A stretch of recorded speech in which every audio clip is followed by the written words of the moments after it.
Hi friends, నేను ఈరోజు ఒక క్రాఫ్ట్ వర్క్ చేశాను. అది మా స్కూల్లో ప్రాజెక్ట్ వర్క్ ఉంది. దాని గురించి క్లియర్గా మా చెల్లి చెప్తుంది. ఫస్ట్ విన్నాక చూడండి. హాయ్ ఫ్రెండ్స్, ఈరోజు మా క్రాఫ్ట్ చేసి చూపిస్తాను. ఇది స్క్రాప్ బుక్. ఇప్పుడు మీకు చూపిస్తాను.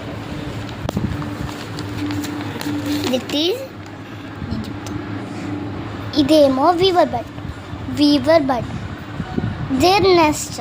Weaver bird make their house with cocoa peat and some cloth. Next,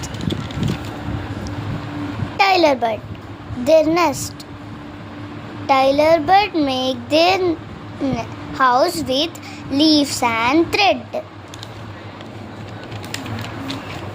Parrot, their house. Parrot live in tree trunks. Sparrow, their nest. Sparrow make their nest with dry hair and things. Crow, their nest. Crow made their nest with dry hair and sticks. ఇంకా కొన్ని తర్వాత చేస్తాను. అవి మీకు next వీడియోలో చేస్తాను.